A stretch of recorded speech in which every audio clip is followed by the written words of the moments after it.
Hello दोस्तों, welcome to my YouTube channel librarian Pathshala. दोस्तों, आज हम ये देखेंगे कि किसी भी लाइब्रेरी में बुक को इशू या रिटर्न करते हैं तो हम क्या क्या एंट्री करते हैं और हमें किन किन बातों का ध्यान रखना चाहिए। ठीक है दोस्तों, सबसे पहला कॉलम है डेट ऑफ इशू, जारी करने की तिथि। ठीक है, तो मैंने 11 दिसंबर 2022 को इशू किया था, वो डेट यहाँ लिख दिया। उसके बाद है नंबर ऑफ बुक इशूड, जारी की गई पुस्तकों की संख्या। तो मैंने एक ही बुक इशू किया है तो मैं यहाँ एक लिख दिया हूँ। ठीक है, उसके बाद है एक सेशन नंबर, परिग्रहण संख्या। दोस्तों, आपने एक सेशन रजिस्टर में एंट्री किया होगा तो आपको पता होगा कि एक सेशन नंबर होता क्या है। ठीक है, मैंने जिस बुक को इशू किया है उसका एक सेशन नंबर है 001, तो मैं यहाँ उसको लिख दिया हूँ।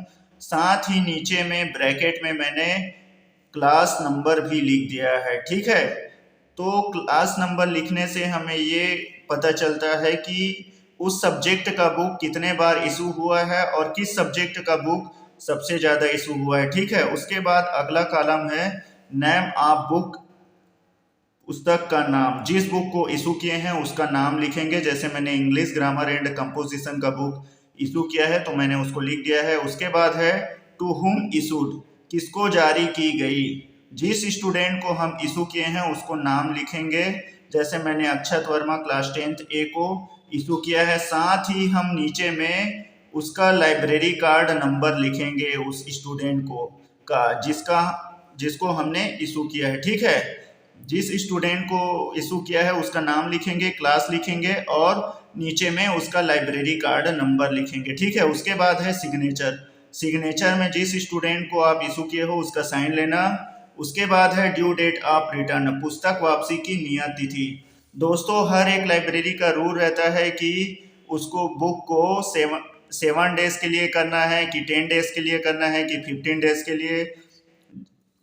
जैसे मेरे लाइब्रेरी में एक रूल है कि मैं 10 डेज तक के लिए इशू करता हूँ। ठीक है, तो मैंने 11 तारीख को इशू किया था तो मैं इस 10 डेज के हिसाब से यहाँ डेट डाला हूँ 20 दिसंबर 2022 का। ठीक है, मेरे लाइब्रेरी में 10 डेज के लिए रख सकते हैं बुक। ठीक है, उसके बाद है एक्चुअल डेट ऑफ रिटर्न, पुस्तक वापसी की असल तिथि।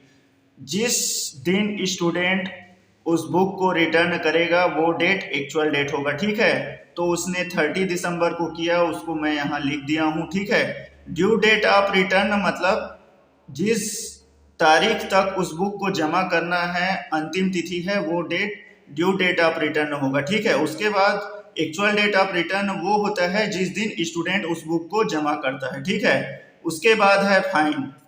फाइन में आप 1 रुपी, 2 रुपीज, जो भी अपना लाइब्रेरी का रूल है उसके अकॉर्डिंग कर सकते हो। जैसे मेरे लाइब्रेरी में रूल है कि 1 रुपीज़ पर डे, तो मैं 20 को जमा करना था और 30 को जमा किया है तो यहाँ मैंने 10 डेज के लिए 10 रुपीज़ लिया है। ठीक है, उसके बाद है लाइब्रेरियन इनिशियल्स, पुस्तकालय अध्यक्ष के हस्ताक्षर।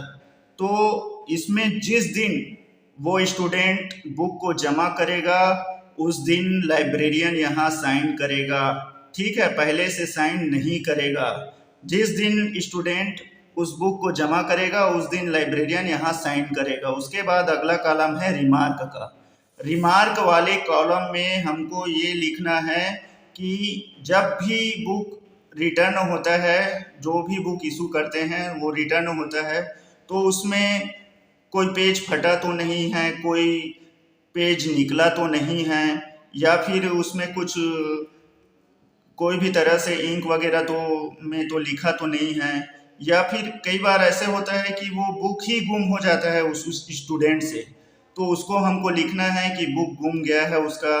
साथ ही हमको उस बुक गुमेगा तो उसका पूरा अमाउंट लेना है। ठीक है, उसके बाद पूरा अमाउंट लेना तो है और उसके साथ ही लेट फीस भी लेना है हमको। ठीक है, 10 डेज का लेट फीस भी लेना है और वो पूरे बुक का अमाउंट भी लेना है। ठीक है दोस्तों, अगर कोई डाउट हो तो कमेंट बॉक्स में बताइएगा, डाउट क्लियर हो जाएगा। ठीक है।